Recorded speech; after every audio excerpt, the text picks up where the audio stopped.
But what I'd like to do now is introduce Dr. Mary Howman, Beverly Chilson, occupational therapist, and Janet Shreve, cardiac nurse specialist, and to come up and please. And I'm going to leave these ladies to it. They know what they're going to say, they know what they're doing. And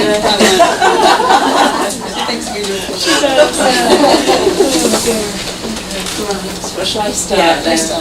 So I'm Mary Howman, I'm a GP, and I work in Caister surgery, and I've been a GP for certainly over 10 years, and it's basically I got involved with this through Leanne, who sat at the back there. So she's training to do reflexology, and she needed some feet to practice on, so I volunteered my feet, and thoroughly enjoyed the experience. I found it very relaxing having reflexology, and she was full of useful tips as well in terms of encouraging me to get more time to myself and things like that. So I found it was a very positive experience, and through Leanne I then got invited to come and be involved in this, and met these two wonderful women. And discovered what Zoom is as well. So thinking in terms of how the NHS and complementary therapy can be integrated was a really interesting thing for me to think about. So I thought back, and certainly when I was training as a GP in London, I remember we had an osteopath training school sort of down the road from us, and we used to have vouchers, so it was another option that I could give to my patients who had back pain, for example.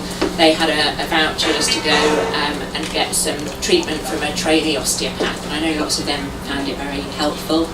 When I worked on the oncology ward and palliative care wards, I know that we had people that came and gave massage to people, which was a very helpful thing. So I definitely have seen how complementary therapies can be beneficial. Thinking about where the gap is, and a couple of the things again that Norman Lamb was saying, I mean certainly I have loads of patients who are unpaid carers, and I would love for them to be able to get some complementary therapy and, for example, reflexology.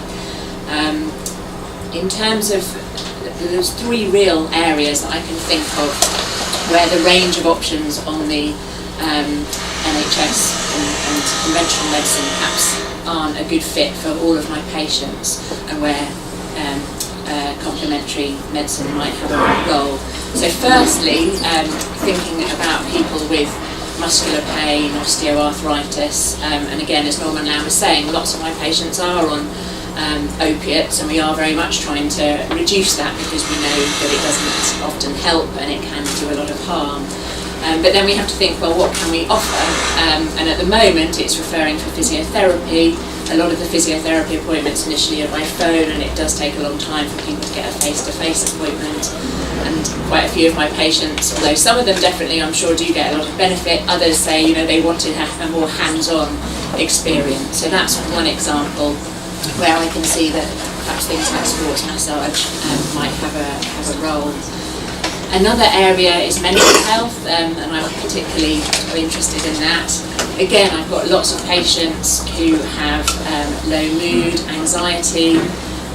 Obviously we do have antidepressants and so on to offer them if needed, but that's more really for if people have more moderate or severe depression and anxiety. Often we're thinking about wanting to support people through guided self-help and so on. In terms of counselling and talking therapies, we have the wellbeing service available where I work, and that's usually a phone appointment again, so patients will get phoned up. And again, I have certainly got patients who have found the wellbeing service incredibly helpful, but I've got other patients who just don't like the idea of talking therapy, it's not for them. I've got people who have kind of fairly moderate or severe dementia for whom CBT, cognitive behavioural therapy, really probably wouldn't be particularly helpful. So I think there again, that's where more hands-on treatment, relaxation could be really helpful. Obviously there's a lot of work going on around mindfulness, and I'm sure there's plenty of a role for that. And another thing that I hadn't really thought about before speaking to you two was I've got a lot of patients with edema, with swelling of their legs. often from chronic heart failure, for example. And again, we try and give them diuretics, water tablets. Again, it can help to some degree, but I've got lots of people it doesn't work for. And I've recently spoken to a friend of mine who works as a lymphedema nurse, and she again has incorporated reflexology and found it very helpful. So, personally, I'm very open to complementary medicine working alongside conventional medicine. I think it does what we're trying to do in the NHS, which is give people choice. As Norman was saying, I think people are often best placed to know what's best for them, and often we do try and adopt a shared care approach, but we need those different options available. And I think that's where complementary medicine can come in. I think the issues which you're going to talk about is how we do that in terms of getting appropriate evidence and getting funding, maybe not needing extra funding, but freeing up funding from elsewhere. I think Janet's going to So I trained as a nurse back in the 1980s. Yes, I'm old. I'm Janet Shree. And back then I was passionate about caring for patients holistically. That then spurred me on to want to do my iTech massage course, which at the time with a young family just happened to be for family and friends. It was only last year when I thought, you know what, it's now time for me to take this further forward. I'm still interested in treating people holistically, and reflexology was always one of my interests. So I came here, met Jackie, started on the course, and really that's where it's fueled my interest in trying to combine healthcare and reflexology, because I could see, as a cardiac nurse specialist, my interest is heart failure, and that's my specialism. I could see all these patients that had chronic edema, that we were trying to manage their edema with diuretics and coming up to all sorts of problems with renal function problems. You can't increase the diuretics because of the renal failure. So you just turn around in circles trying to manage it. So part of the course, we were introduced to some techniques called reflexology and lymphatic drainage. And Sally Kay does a wonderful DVD. So got the DVD, thought, let's have a go at this, and I started, and wow, that is all I can say. And every time I do it, I still go, how does that work? I don't think, but it does. You measure before, whether it's an arm or a leg, you can measure the limb before, do the techniques, and afterwards it's always smaller. I mean, I kept saying to my case study, at some point we cannot get it any smaller because you're not going to fade away. And she was a lady that had had cancer, and it was really powerful for her to have some control back over not being constantly reminded of her treatments and what she'd been through.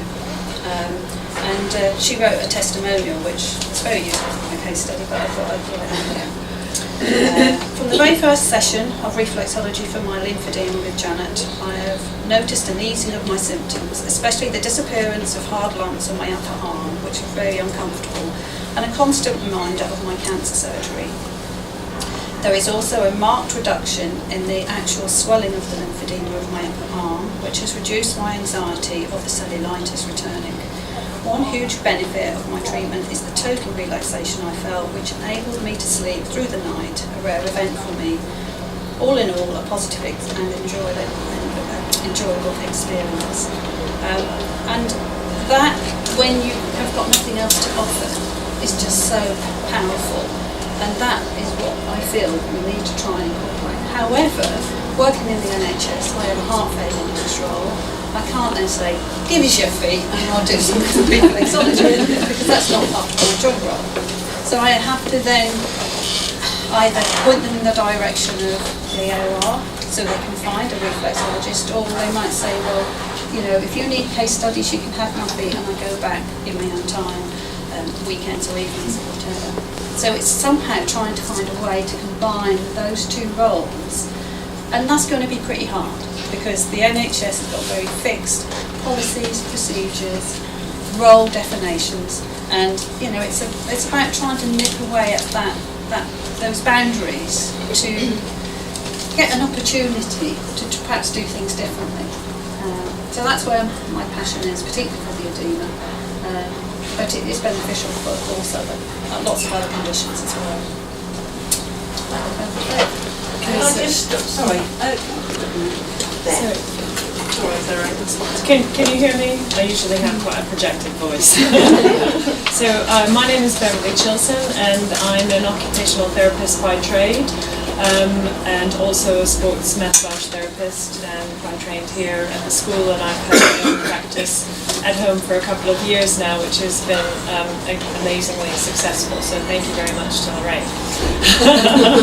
So as an occupational therapist, my speciality is palliative care. That was what I fell in love with when I did my training. And I've recently, I suppose, had the fortune, I'm not sure if it's that yet or not, of moving from occupational therapy into service management. So I'm now service manager for the Louise Hamilton Centre, lymphedema and bereavement counselling services at the James Paget. And so part of my role is looking at how we can get the most from the services that we provide, because we have budgets that are very tight. And both my colleagues here, Janet and Mary, know that our budgets restrict what we can and cannot provide. So one of the things that we look for, especially in the Louise Hamilton Centre, is how we can utilise volunteers. So of course we have quite a strong volunteer base within the centre, and they also provide a range of complementary therapies, including reflexology. There's also Reiki, we have relaxation, a number of different things. But what we have been talking about is how we can then, and part of this is integrating the NHS with complementary therapies. And one of the things that we feel might be a way is we need evidence. We need evidence to show that the services that people provide actually have a benefit for patients, that they will reduce their need for either medication, or it'll improve their well-being. It will make a difference to patients and take pressure off of already strained services. So evidence is the only way we can do that. So the best way to do that is through research. So that is another avenue that we could look at as a group, and potentially as a way of influencing local commissioners, that we can actually show that locally we can offer services that will make a difference for our patients and reduce spending, reduce costs. So that it's sort of looking at putting a research project together is not a simple thing, and it does sound a bit daunting. However, there are ways of doing that. We can do pilot studies, it's getting to know research teams, but it's also having a champion. And I think having Norman here today, he's an amazing champion for North Norfolk, but also for health in general. He is a person who has lived it and understands it, as everybody here does every day, because you know how vulnerable sometimes our patients are or our clients are when they come, and they really just need you to make them feel like they're listened to, make them feel better. But it's capturing that in a way that we can use it to actually influence the commissioners locally and integrate. So it's thinking about how that might be, how we can gather evidence. So does anyone here use outcome measures? Just a show of hands. Anybody using MyCall? Anything else? So what are you using? MyMops. So MyCall. Anybody else using? Yeah. Prompts as well. Prompts, yeah. So which are all useful. So outcome measures, if you don't know what an outcome measure is, look it up, find an outcome measure that works for you. Very simple, it doesn't have to be complicated. It can even be when somebody comes in out of a scale of 0 to 10, how are you feeling, from a pain perspective or a well-being perspective, and then how are they feeling when they leave. Because if you just start by looking at how you can record some evidence, then it's then trying to put all of that evidence together as a local group a local area, and how we feed that into our governing organisations. So in the room we're going to have FHT, we're going to have CTHA, we're going to have AOR, a range of different organisations. Get in touch with your organisation as well, whoever is head of research for your organisation, and say, what projects are you working on? Is there anything I can do to get involved? What can I do to help get some evidence and feed that in? And then also I think we need to think about, if this group goes further, is there a way that we can actually use local evidence by all of the different therapists that are here and actually put all that together to influence our commissioners and perhaps the STP, our local patient groups, getting some champions like great GPs who are actually willing to consider complementary therapies and medicines. So, and I think that's all we need to say. Very good. Thank you.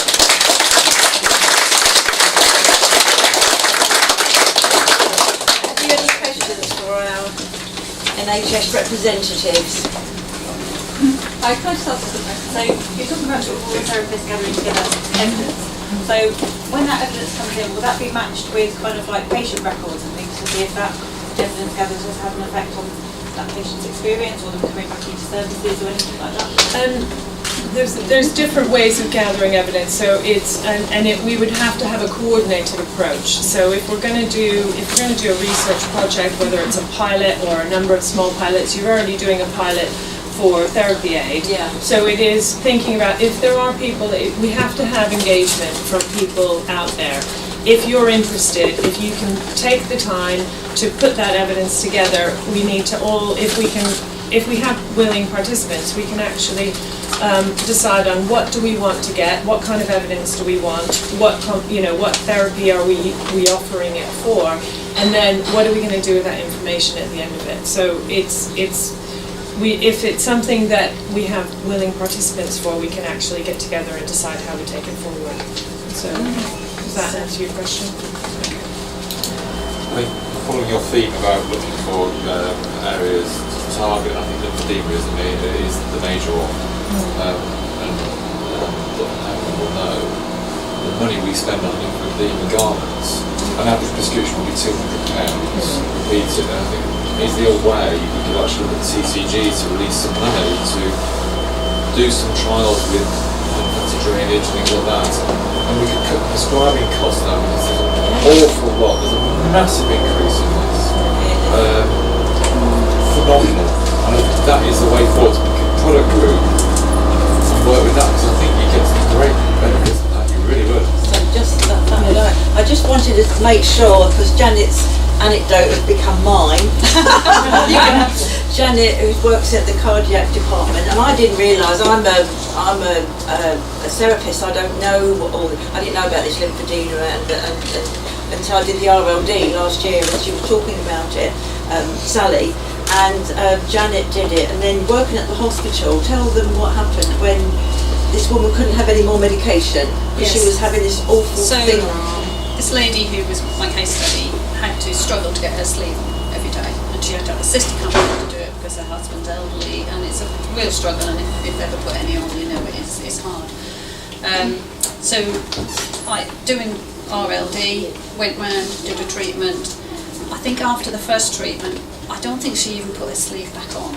But I said, I don't mind whether you wear it, whether you don't, whatever's comfortable for you. I'm not precious about just sticking to one treatment. But she didn't wear her sleeve again, and she hasn't, since that point, worn her sleeve. That's amazing. So she hasn't struggled into that. Her sister, did you hear that? Her sister was coming round every day. She had to come in every day to to get the sleeve on. And but the thing that was so powerful for me is that every time she used to put her arm on her chest, and it was very painful, she'd had radical surgery, she could feel the lumps and the bumps with her arm and her chest, whereas reducing those lumps and getting rid of that edema, she found that she was using that arm again, and she thought, hang on a minute, I'm just using it and I'm not feeling it.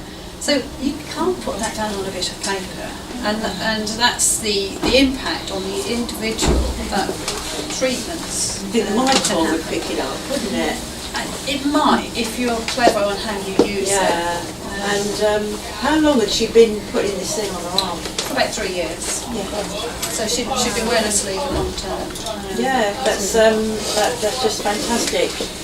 One of the things that came up though, not to be negative about anything at the FHT conference, that even if you can prove something, they don't always, this was a doctor, it was Sir Sam Everington, who's really well up with the NHS, and he said even if he could prove that he could save the NHS millions, they still wouldn't listen. So we can, it's not that we don't want to do it, we do, because you speak to the right person at the right time, but it's not a given, is it? It's not, but I think just going back to your question, lymphedema is a great area with which some research could be done, without a doubt. And at the Louise Hamilton Centre, we are hoping to actually start bringing some reflexology in for some of the lymphedema patients through a new support group that we're getting up and running, and actually possibly doing a small pilot with lymphedema there. But equally, the STP are doing mapping, Norfolk-wide mapping of lymphedema services. And I am going to one of those meetings, I think it's next week or the week after. So I will certainly be trying to put forward what are our alternatives, what can we actually, it's a great forum, and I feel lucky that I've got camps in two different feet in two different camps that I can actually take that forward as an agenda and look at, are they willing to consider, because that would be the right place to actually influence. Wow. So, could I just interject? We've got 2 cars in the road blocking in one of the carers upstairs. There's a white BMW osteopath, one, and a Ford EJ51. Yeah, would you mind coming to me ago? That I had a very good GP who would have supported me, but the head of the surgery, no. Yeah, and I think it is tricky, and I'm really talking as an individual GP. I don't work sort of with the CCG and things like that, but I guess it is about, that's where I think getting the evidence collected, so that for example the CCG, I would imagine they would take an interest if you can prove that actually reflexology can help with lymphedema and save costs. Then I would hope that they that would make them sort of sit up and take notice. So I think it does need to come at that sort of level. In terms of sort of an individual level, I guess it's about maintaining sort of dialogue and with your GP, but it's tricky because it's just not, these sort of services aren't available widely on the NHS. It's just the individual, isn't it? Yeah, and it used to be, I think the physiotherapists used to have access to acupuncture, and I believe that has been stopped now, which is a shame, so I think there's good evidence for acupuncture. Just a point about that, this has come up at the conference, and that the NHS stopped acupuncture 2 years ago for pain. And this was one of the doctors that was talking, and he said it saves the NHS 90 million a year. He said that sounds like a lot of money, but actually he said they spend 150 million a year on constipation and products. And I went to a Health Watch meeting, and a retired GP, this lovely lady, I'd made this point, and I said, it doesn't make sense. And then she said the reason for the constipation is because of the painkillers. So, like Norman said, they're spending all this money on the opioids and giving it out, and of course then they have to spend more for the constipation, and then they'd have to take, so it's polypharmacy, isn't it? That's the word. We have another pharmacist here, and you showed me that word, you told me that word, yeah. I love the idea of people having their individual sort of budgets, and where I've seen that in practice is in social care, and where I've seen problems with it is they've got the money to spend but they haven't got the service that is sort of bespoke for them available, and that's where I guess in terms of thinking about more medical side of things, complementary therapies would open up a different range of sort of options for people to choose, but I guess that's something that Norman Lamb and the politicians and so on need to get involved. But I also think it's education as well, because people don't realise what it can do, so therefore they won't choose it.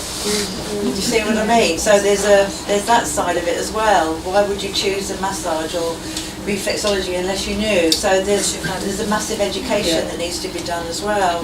There was somebody else? There was Teresa. Yeah, I just completely agree with what you just said there. That was one of my points I was thinking when Norman Lamb was actually speaking. But I just really want to just go back to, I really strongly feel that what Norman Lamb was saying about getting the mindset to change. I think a directive has got to come down from government that GPs have to now start being a little bit more open-minded.